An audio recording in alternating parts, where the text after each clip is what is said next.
basically narrating a narration, which is a hadith, as a narrator heard it. Meaning that the way that somebody told him, he's going to what? Right, he's going to transmit it and he's going to carry it forward. Whether in wording or meaning. And this is something that we're going to talk about a little bit later. That when it comes to the narrations of the Prophet Muhammad sallallahu alaihi wasallam, it is very possible that we have them in his wording, meaning this is the prophetic wording, but it is also permissible to narrate by what? By meaning. So, but there come conditions now with this. Is anybody and everybody allowed to narrate a hadith by meaning? What if you mean like, you are narrating? So the Prophet ﷺ says something, and I carry this narration forward. And then the person after me, right, so there's a companion who's carrying the narration forward, and then you have a third party here. So you have a tabi'i. This tabi'i, his vocabulary is not that good. Is it permissible for him now to carry forward by meaning? One second. Are you going to answer, or you have a question? Yeah. Go ahead. Wouldn't you have to say like "kana pause," like paraphrase it? Not necessarily. Not necessarily, because there are different ways for me to transmit a hadith. I can say qala, I can say an, right? I can say hadathana. There are different tools for me to carry a hadith forward and to transmit it. Depending on the tool that I have, it's not even necessary that I'm doing it by meaning, because the qala, who can I ascribe it to? It doesn't have to be to the Prophet ﷺ. It could be to the narrator before me. Yes? You going to say something? No, I'm lost. Well, you know what? I'm going to delve a little. I'm going to delve a little bit more into this because I can see why some people can find this extremely problematic. Because if you're saying, is it possible when a person carries forward something the Prophet ﷺ said or did by meaning, is it possible that there's a skew or a bias that's associated with that, or a misunderstanding? Right? These are all definite possibilities that can definitely be there, and we can talk about how these are minimized. So, but the goal is the same: making sure that reality is presented without lies or mistakes, because these are the two pillars of establishing reality, right? That we have to make sure that that fact is recluse of lies or a mistake.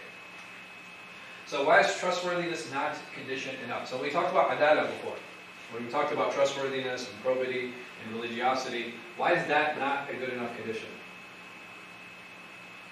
How come someone can be, well, he's truthful and he told me?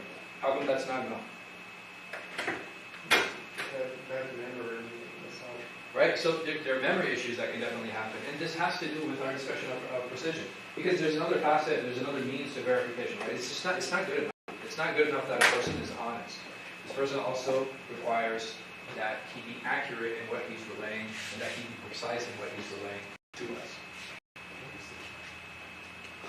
us. So here, these are some questions that have to do with the narration that we should try to investigate, and we should try to look into. Number one, does the narration have details that require a sharpness of certain senses? And I'll talk about some examples of this. Also, should there be a strength of understanding that this individual has if he's carrying forward a particular narration? Again, these are things for us to think about. Also, how good is his memory?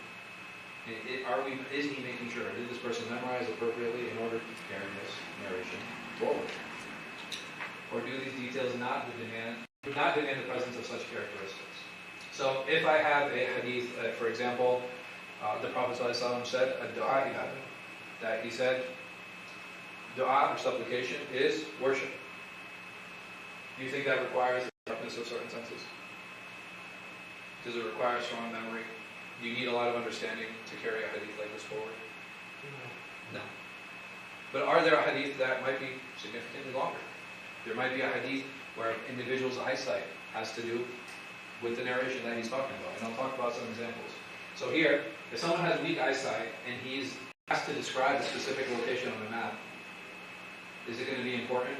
If this is happening from one narrator to the next, right? And the third narrator in the chain has weak eyesight, and the person who's showing him is like, okay, this is the route that they took. Now, is it reasonable that this person go forward and narrate? No. Right? Because there's something like what's the word I'm looking for? I want to say syntax, but that's not the word.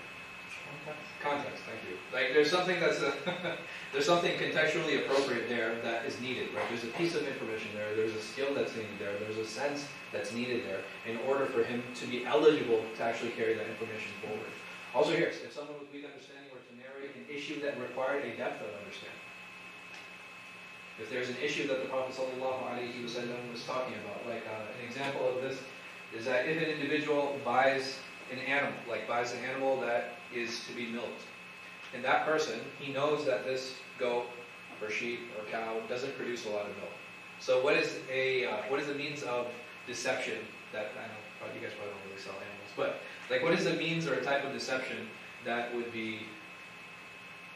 possibly happen in this situation?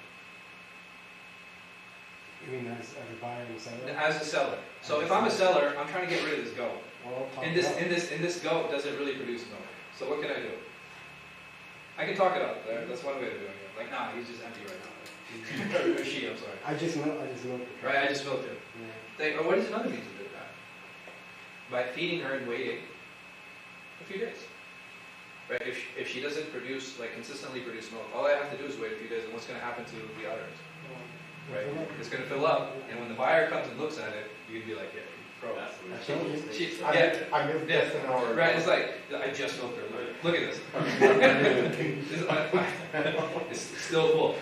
So what happens now is the buyer, he's happy, right? He takes the goat home, he milks it, and he waits like 3-4 days, and she's not producing. The Prophet ﷺ, he actually presented this specific case, saying that when you return the animal, you have to return it with a sa'a, with a handful of dates. Why? For the trouble? I'm sorry? For the trouble? For the trouble? No, you as a seller. Oh, the seller. As a seller, you have to return the animal and you have to give a handful of dates. Oh, really? Yes. Does the seller return? The seller, yes. And the seller has a right to return. So the seller has a right to return. Like he's returning and he's giving something. Because he accepted the transaction. No. Seller or buyer? No, the seller, he said the seller has to return the The seller has to return the animal and the sa'a min al-tamr. Wow. Sa'a is 4 months. I'm sorry, 4 handfuls. So I bought the animal and the animal's not producing milk. Right? Why? Because the seller, he tricked me. Right? There's deception there. Yeah. So do I want to keep the goat? No. No. So I'm like, yo, this goat's going back. I take the goat back to the seller, and I'm like, here, take your goat back. But the Prophet ﷺ said, when you return it, you also have to give 4 handfuls of dates. Oh, So the buyer is giving dates to the seller? No, the So the seller buyer gives it is to in the the buyer. seller, so it's like So I got lost Here. and I'm giving dates to the person? Yeah, So it's so a compensation. here, let me. Iman has a goat. I buy the goat from Iman, You meant this and way. I'm no, that can get very raunchy very quickly. So I take the goat home, and I milk the goat, and then after a few days, what happens? There's no more milk. So I'm like, yo, this goat is whack. Right? Iman sold me a goat that doesn't produce milk, so I bring the goat back to her. But when I give it back to her, I also have to give her 4 handfuls of dates. Because the value of the goat depreciates.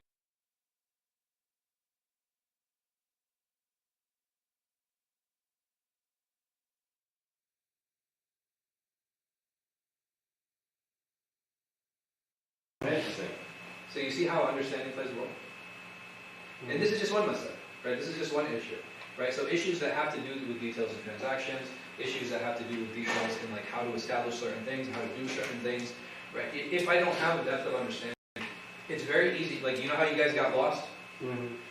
Just imagine if you didn't understand how quickly you can get lost when narrating, because you'll be narrating things, you'll be like, okay, no, it can't be like that. Why? Because it doesn't make sense.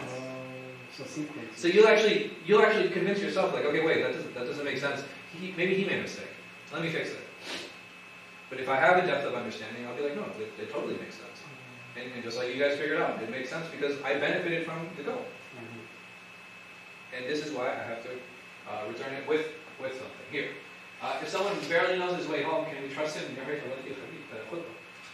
So if the Prophet ﷺ, he gave a talk for, let's say, even 5 minutes, right? 5 minutes is a good amount of time. How many of us can memorize a lecture that has been, like if somebody comes and just speaks for 5 minutes straight, How many of us can actually memorize or retain the entirety of it? Very few of us, right? Because memorization is not a skill set that we heavily focus on in this day and age. Why do you think that is? The cloud? Right? No, all of these things, right? We have a lot of support tools that can help us for that. Is the need for memorization even there? So, another example of this, I mean, you guys are all young, but I can tell. So about when did cell phones like really become popular? I say like the early 2000s. Yeah. Yeah. I thought 90s. Huh? Yeah. No. I didn't like beepers were big in the 90s. Oh, Cell phones no. So I'm not. in the 90s, when I had to call someone, what would I do? Just use the telephone. Well, I had to use the rotary phone, right? No, come on, not that old. Like the rotary phone. So if I wanted to call someone, what would I do? Go to the telephone station. Right, well, no, come The on. operator, That like, would be upsetting telegraphs, you guys. Come on, man. I'm old. I'm not that old. Yeah. You will have time to use the Right, there are two ways I would do it. Right, there are two ways I would do it. Either I would have a personal phone book, right, and I would look up their name and I would call them. Or I'd have to memorize their number. Yeah. And like, I think like 2 or 3 of my friends, I still have their phone numbers memorized, right? Because this is how you get in contact with your friends. You have to call them, and it's tedious to what? To go look at your phone book every single time. Usually the phone book was used for what? Numbers that you didn't really call that often. But what was it that made me, I was forced to memorize those numbers. Why? Because I didn't have any reasonable tools to keep those phone numbers with me. Now, how many of you even have your wives or your husbands, or you know what I mean, or your parents' phone numbers memorized? And there's very few. MashaAllah. You guys, My situation, my situation was different. I was the only kid in school who my parents didn't give a phone yet until maybe 13, 14. Okay. If the Eid shuts on emergency, Yeah. I have to use someone's phone or I have my, Yeah, everybody's memorized. parents. Alhamdulillah. I didn't get a phone until I was like 18. 18. Yeah. Bro, I didn't get a phone until I was college. That's when they came out. That's something good. That doesn't count. That doesn't count? Okay. Like that, when they became available. Yeah, man, that was back, like we would start our phone calls at like 9 p.m. because that's when it was free. But anyway, it was a different time. Right, it's amazing, subhanAllah, it's amazing how quickly technology Wait, does changes. anybody have a house line? Does anybody still have a house line? I have to pull in my mobile. Yeah. You do? Oh. Yeah, I think a lot of people, most people don't have like a house line nowadays. It almost feels like a waste. Yeah, it's a waste. So the only people who keep house lines are people like who have certain businesses, because you can't get access to phone lists of house phones without a subpoena. Versus cell phones where you don't need one, it's considered public information. So, anyway, that's just a benefit. What was I talking about? Oh yeah, so there are no tools. If you live in a society where you don't need tools, or you don't have tools to memorize, and in addition to that, amongst the Arabs, what were one of the things that they took pride in? Their memory. Right? They took a lot of pride in their memory. They would say things like, if you read 300 lines of poetry, I'll memorize it in one sitting. Right? This is how much they took pride in their memorization. And it was a big part of the culture. So this is not something that was strange. This diminished over time, because even this memorization and the skill of memorizing, a lot of people say, look at the number of scholars of Hadith, they declined over time, blah, blah, blah. There's no need. Right? There's no need to memorize all of these different narrations. There's no need to memorize all of these different chains of narration. In all of these different hadith, because they're written. Even today, all of the ijazat that we get. So an ijazat is basically to be part of the chain. Why don't people use that? Because narration is done. Once the books were written, once the books of hadith were written and they were accepted, the need for memorization was gone. Is it good to memorize? Yeah, sure. Because even when I memorize the Quran, the nice thing is that I have the accessibility of the Quran in one instance. Right, so I can actually superimpose all of the verses that I'm looking for because I have them all memorized. And similar with the hadith, if I have a hadith memorized, it's one instance of hadith, and I can actually superimpose. It's like having an immediate index in my heart and my mind. So does it have its advantages? Absolutely. Is it necessary with all the tools that we have today? Not really.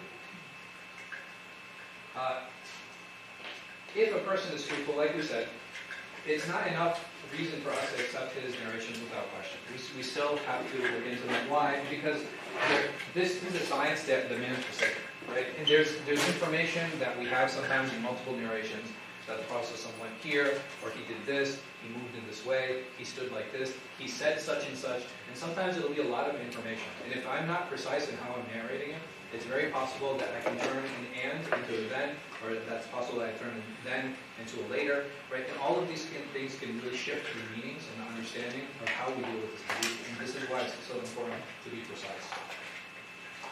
And this is one of the foundational differences between narrating and witnessing. So narrating is what we're talking about. Witnessing, what is witnessing? You heard it? Observing. It's You're absolutely. seeing it. Sure, so it can be either an observation or I can hear something, right? I heard something, I overheard something. There's many times this is why a witness is called for. Be in the scene. Huh? Or You have to be like at the scene of the crime many times of that, or like even during a wedding. Even during a wedding, a person witnesses the wedding. And the thing is, there's a difference between them. So narrating is usually a spoken statement, it's a described action, or it's a tacit approval. So these are things that are actually narrated. Witnesses these are general descriptions of first-hand accounts. But these are general descriptions of first-hand accounts that are directly related to the five senses. And because of many times the emotional investment of when we are witnessing something, the precision takes less of a role because we're so invested in that. It's almost instantaneous how we can recall many of those interactions and many of those situations, which is why witnessing and narrating is very different. The difference between a witness and a narrator is what? Very fundamental, yes. The narrator is the person who speaks of the story, or he tells the story to a group of people. Sure. I think the person who witnessed it is either the person who has seen the story or been at the scene, or he's heard it from other reliable sources, or maybe other sources. That's not a witness. Okay, then the first meaning. Those are all secondary. Oh. Because even when the police come and they look for witnesses, they'll be like, well, I heard from so-and-so. Immediately that person is going to be Eliminated. right? He's going to be eliminated, he's going to be disqualified because it's like, okay, you weren't there, it doesn't matter what you have to say. The witness is a first-hand experience. This is actually going to play a role when we talk about the precision of the companions. Because there's one thing that Islamically we don't disagree on, is that all of the companions were what? So when we talk about adl and dhabt, when we talk about uprightness and trustworthiness and probity and religiosity, all of the companions are considered what? Trustworthy. Why? The highest status of this. Okay, where does they get that status from? Who gives them that status?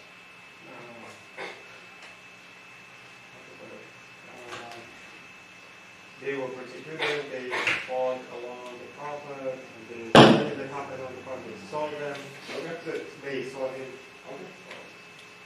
I mean, those are all great. Yes. Allah. Because Allah says it. Like, very simply. Allah subhanahu wa ta'ala, He praises them.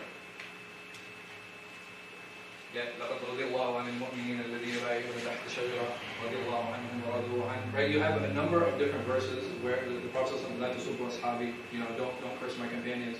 You have all of these different narrations where the Prophet is praising his companions. You have Allah subhanahu wa ta'ala who says, that Allah subhanahu wa ta'ala knows what's in their hearts. Like, how much of a greater praise do we need than that for those individuals? Right?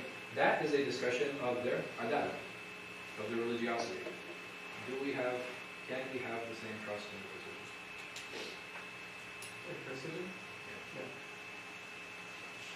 And that deserves a discussion. Can we have what? Like, so we trust they're trustworthy, right? Why? Because it's divine. Yeah. Like Allah subhanahu wa ta'ala has said that these individuals are trustworthy. Like, what about their love? What about their precision? Do we have same verses or same narrations from the Prophet talking about their precision? No, we don't. Like, how do we deal with this issue? There were companions who never asked back. Yeah. This is why they And we'll talk about that. I don't mean to put like doubts in you guys' hearts. Yeah. Don't worry, the Hadith tradition is trustworthy. I promise. And we will talk about why that is and like what that actually means. And there are a number of reasons I think people overlook this. You know, they look at all of the religious texts that talk about their makana and their status and who they were, you know, and how they're upright and stuff like that. But nobody talks about the precision, even though I think it's an important conversation. Why? Because when we're talking about narrators, it's one of the 5 conditions of what? Of a hadith, sahih, right? If I'm to take a hadith, how can I overlook this condition? Even if I'm looking at the companions of the Messenger of Allah, like Imam Shafi'i, there was like 2 or 3 more that I wanted to share here. I just didn't have time to translate them. But I think this one is good. Imam Shafi'i said the testimony of all people can be accepted without accepting their narrations. What do you guys think about that? What is he essentially saying? Witnesses. Huh? What is about what? Testimony of witnesses can be accepted. Okay. But that doesn't mean they're part of the chain. So just because I can accept the testimony of most people, right? That's what he's talking about. It doesn't mean I can accept their narrations. Showing that the bar for entry into witnessing is much lower. In order for me to actually be a narrator, there are stringent conditions that apply. Question? This is because of the potential for the number of changes or removal of some of the words or the meanings. Because the more people I add, and then it's very logical, right? The more people I add into the chain, the chances of these changes to occur, what? It goes up, it increases. This is a very logical thing. But if I have a witness, if I have a first-hand report, there are less chances of these things happening. The precision. How do I determine if a person makes mistakes or not? How do I determine how precise they are? It's basically looking at the number of mistakes that they make.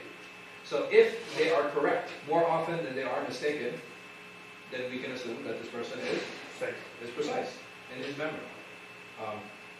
And that's something that's important, right? So not only is it the number of times that he's correct, but also the number of times, many times like repetition. So if an individual gives the same story every single time, narrates in the same way every single time, this is a sign that his memory is actually very precise. Abu Musa al-Zaman said, Abdul Rahman ibn Mahdi said to me, Abu Musa, the people of Kufa narrate on anyone, and they don't care. And I said, Abu Sa'id, they claim that you narrate on anyone. Right? So this was their response. He said, the people of Kufa, they narrate on whoever they want. They're like, no, well, you narrate on whoever you want. It's kind of childish, right? So Abdul Rahman said, okay, on who should I narrate then? Okay, who do you want me to narrate from? So I then mentioned Muhammad al-Rashid al-Makhuli. He said, memorize this. People are of 3 types. A man who is great and a precise memorizer, and concerning him there's no difference between them. That this person is both religious and he is precise. And if he says something, then I'm going to what? I'm going to accept it. Others who make mistakes, most of their hadith are sound, and his hadith are not to be abandoned. That this individual, he narrates, he's mostly precise, but sometimes what happens? He makes mistakes. He said, and had they been his hadith, had his hadith been abandoned, then most hadith would be abandoned. And lastly, he says, others who mostly make mistakes, and their hadith would be abandoned. Right? So again, that scale of the individual who is correct versus the one that makes mistakes. This is mentioned in Tamyiz by Imam Muslim ibn Tadid, ibn Abi Hatim, ibn Ata, ibn Qayyi. How is precision judged in practice? And this is kind of outside of the scope of the current discussion that we have. I will mention a couple examples of this, but when we get deeper into the mustalah, when we get deeper into the terminology, I'll discuss a little bit more of some of the tools that they actually use. So like I said, as we talk about its development, we'll discuss this and more.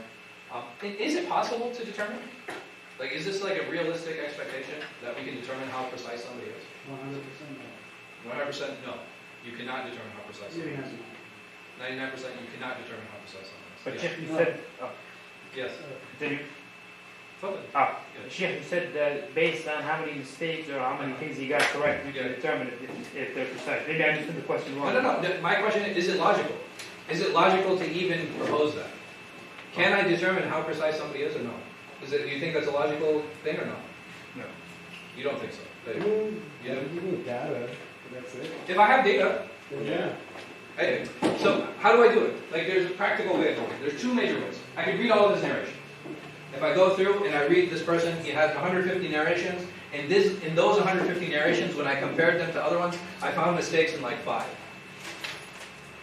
What does that tell me about his precision? They're precise. This guy's pretty sharp. Right? He's pretty precise, mashallah. That out of his 150 narrations, there's only 5 of them that he's made some mistakes. So that gives me an idea of how sharp he is. In 150, all 150, I found to be, he's in line with everyone else who narrates.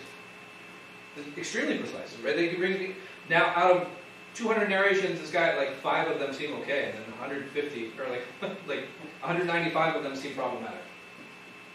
No, right? This is where I'm going to see. So, is it logical? I think so. Right? I really believe that it is logical. Why? Because we have the data. We have the information. This is not like, we're not just asking about random people like, all right, how precise is this guy? Right? We're actually talking about living, breathing people whose narrations have been recorded. And we can actually go through them and we can compare them. Secondly, by testing him. So what would the scholars do? They would sometimes go back to the same narrator 2, 3, 4, 5, 10 times to see what?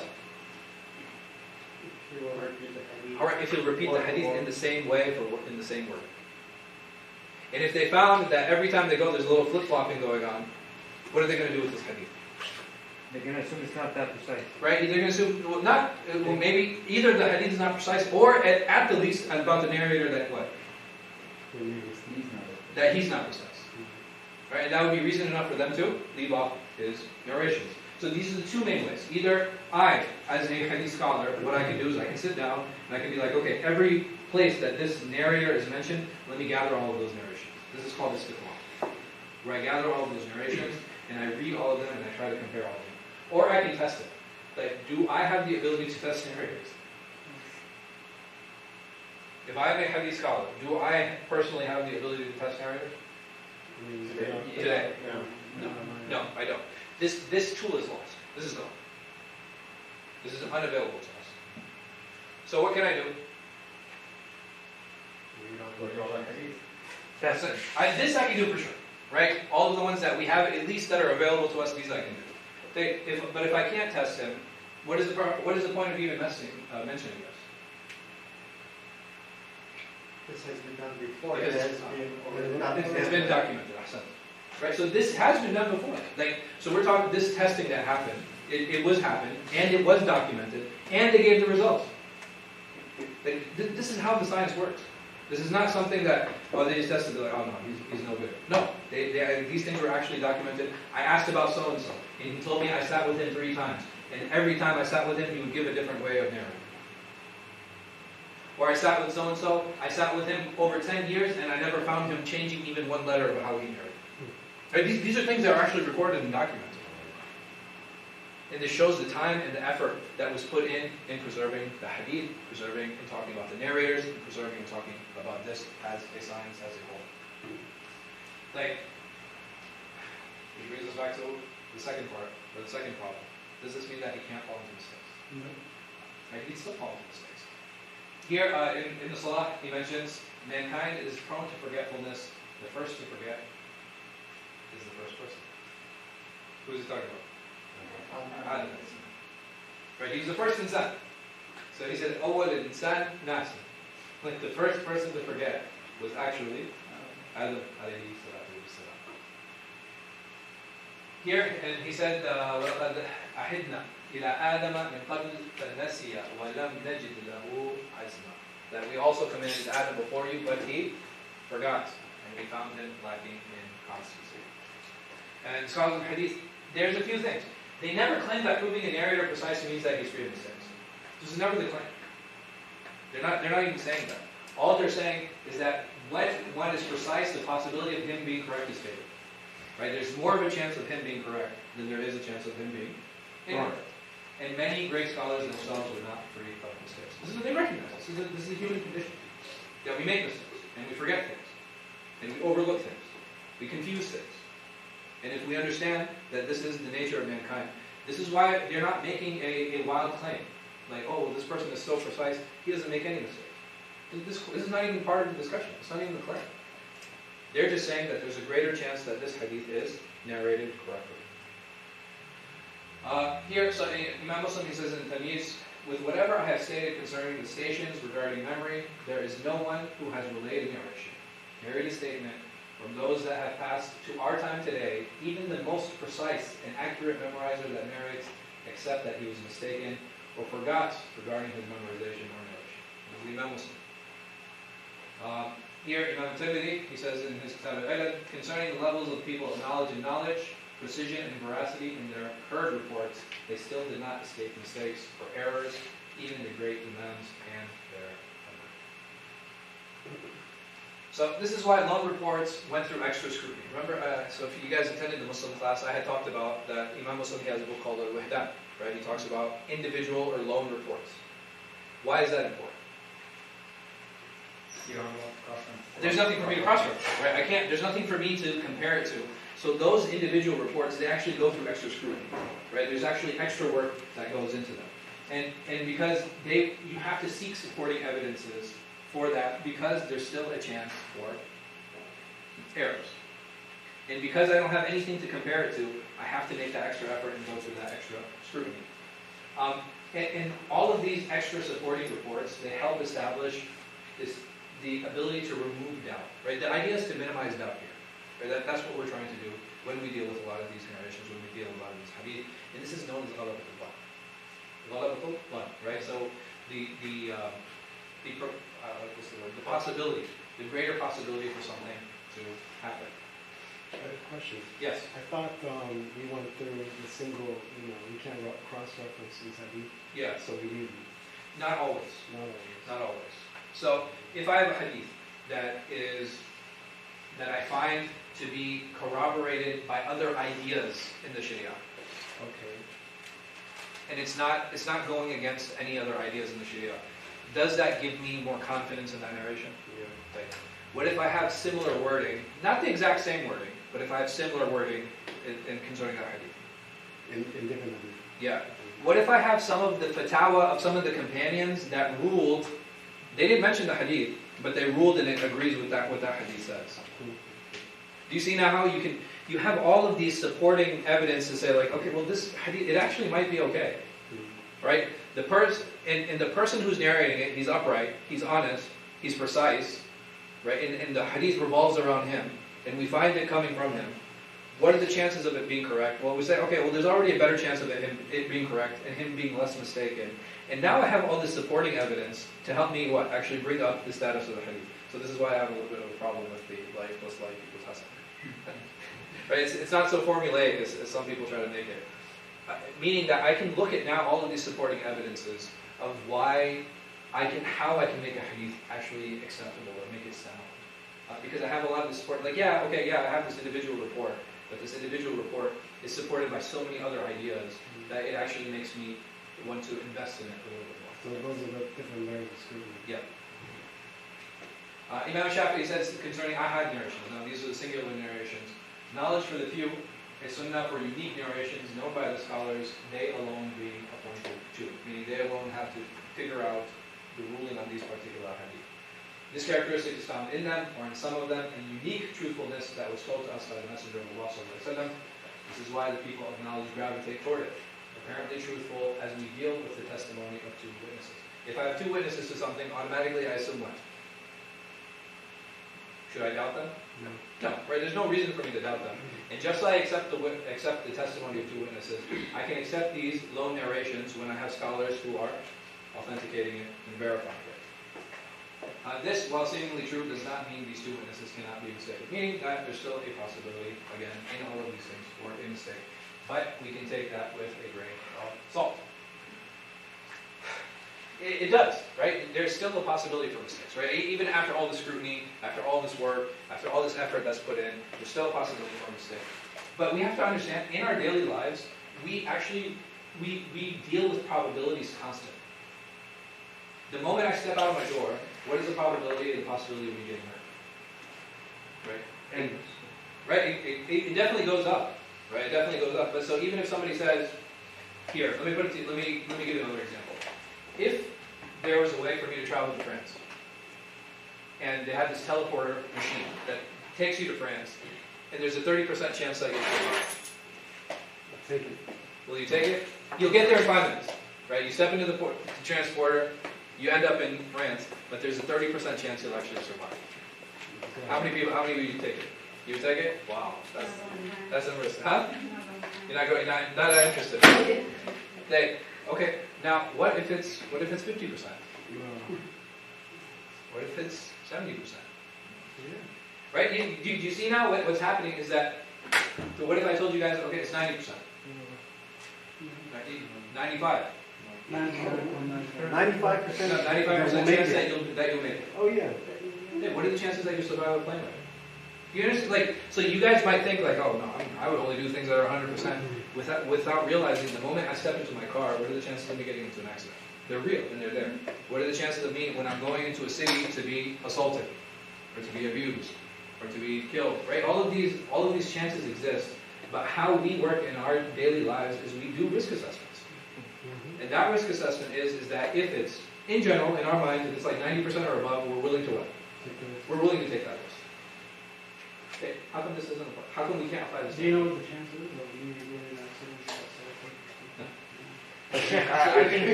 I think it boils down to this. Like you said, Sheikh, the teleporter, when you started off with 30%, it's not as likely as not. It's most probably you won't survive. There's a little percent that you would survive. But when it went up, subhanAllah, everybody, or I mean, at least myself, I said I would take the chance. It's as likely as not. You know what I mean? So it becomes to that point, and the thing is like, okay, if we're willing to deal with that in our daily lives, why would we not deal with the hadith in the same way? Right? If there's a majority chance that this is what something the Prophet ﷺ said, and this is how we rule our lives, like in general. Even in court, there are many times they don't have 100% pin on the person. They have something that's called probable cause. That it's most likely that what? That this person committed the crime, and because of that high possibility, we are now going to what? Right, he's going to go to jail, or he's going to be prosecuted. And the same thing applies here. Most of the time, they just take a plea. I have to look at it. So, again, and no one claims that the scholars of Hadith that this removes the possibility of a mistake. And this is why the scholars have what? They put three additional conditions. Allahu Akbar, Allahu Akbar. Allahu Akbar, Allahu Akbar. Ashhadu an la ilaha illallah.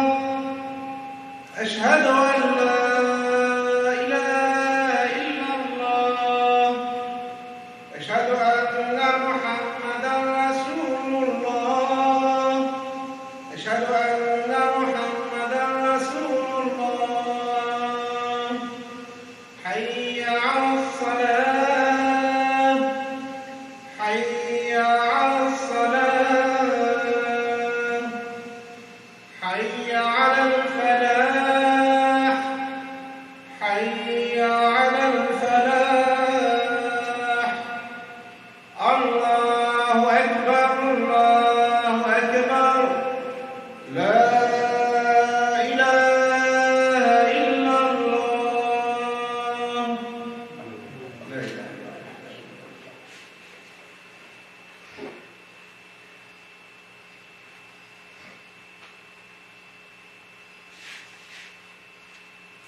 So, if their methodology is not sound, we can always reject it. So when again, the idea here is that we're going to go through these verification methods one by one, and if there's something that doesn't make sense, we have every single right to challenge it. And if we find that there's a flaw, either we can amend it, we can change it, or we can reject it and be like, no, this is not a reasonable way. There's no way to verify the Hadith methodology, and we can't trust the sunnah that we have in front of us today. But that's still very good in other situations where People still challenge us to it. There are people who reject Hadith. But the question for us is like, okay, well the thing that we all share when we deal with this methodology is that so far, has anything been illogical? Does it make sense, the steps that they have put forward? So when we talked about trusting a person, why do we seek a person's religion? Why is that important? Did we talk about that and why that's logical? Yeah, we did. Is it? Yeah. Absolutely. The fact that they need to be precise. Does that make sense or no? Right? These things are very logical reasonings that they're putting forward. And again, there are three more conditions that we have to go through. There are three more conditions that we will discuss. But we have to understand that this is just part 2 of a 5-part verification process.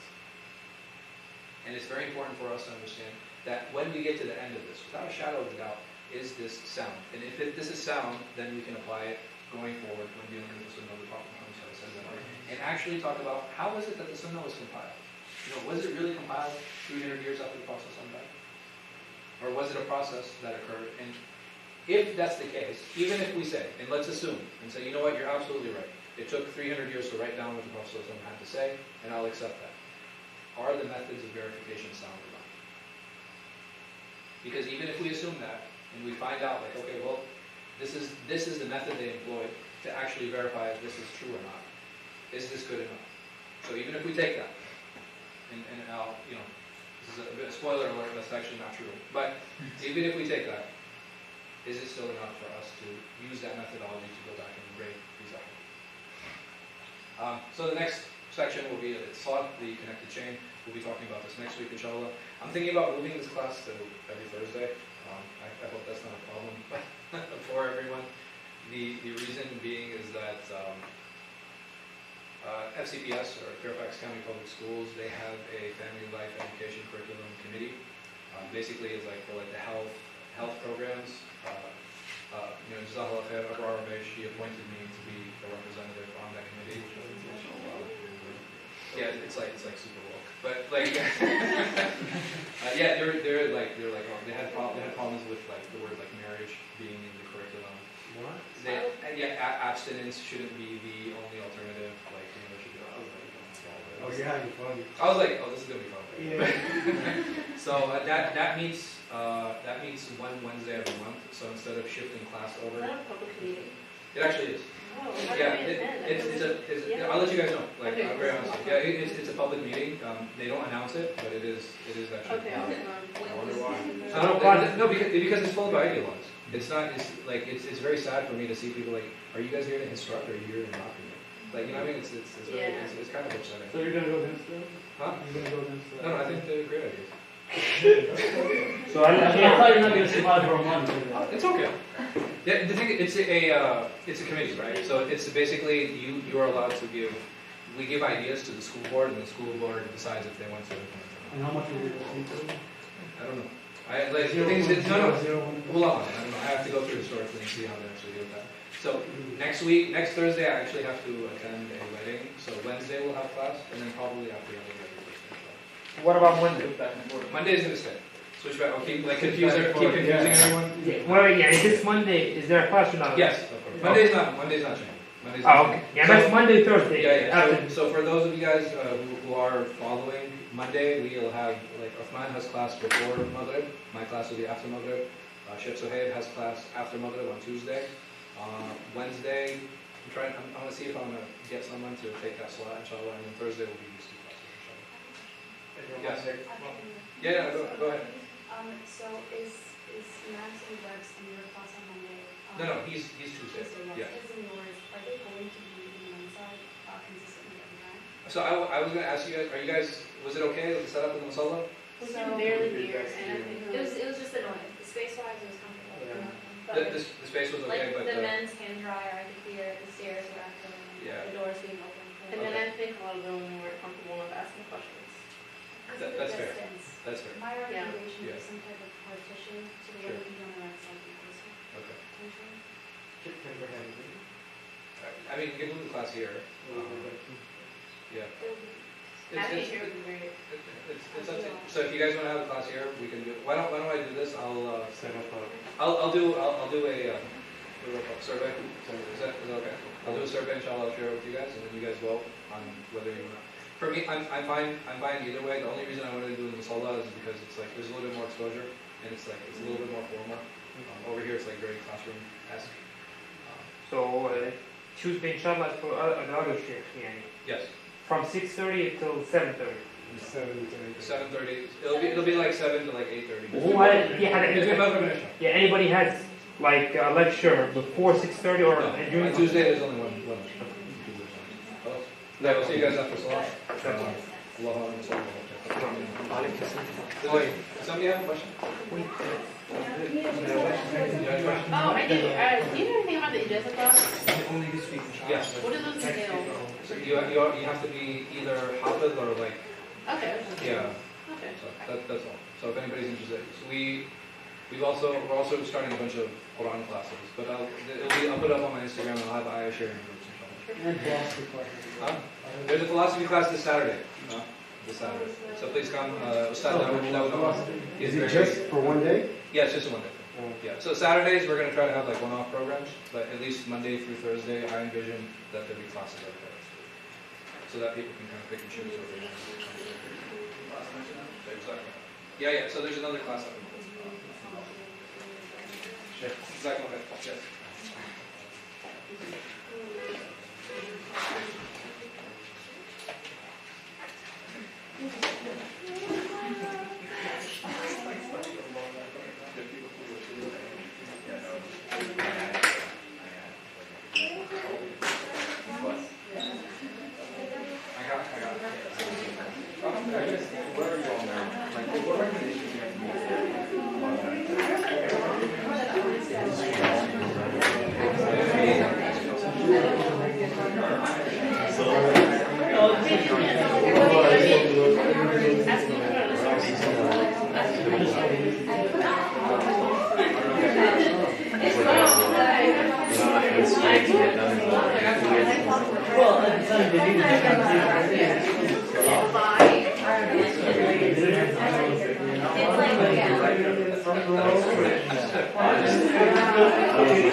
I'm not getting married.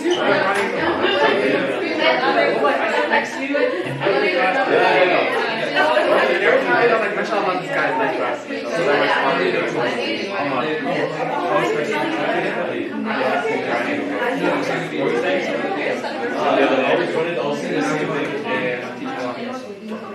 This guy's I'm not complaining, but I'm just saying, because I I'm actually traveling. I'm going back home to my family in Algeria. So I'm afraid they're here? No. Yeah, alhamdulillah. Like I think in terms of like That was my the country. Yeah. I mean, obviously there's like pickpockets and all that stuff. Yeah, that's everywhere. there's a lot of information about you on that, you know. When I come back, I will. What about live? Hope I don't get I don't fall asleep. Oh, it's nice. Only you in 2 weeks. Allahu Akbar, Allahu Akbar. Ashhadu an la ilaha illallah. Ashhadu anna Muhammadan Rasulullah. Hayya ala salah. Hayya ala falah. قد قامت الصلاة قد قامت الصلاة الله أكبر الله أكبر لا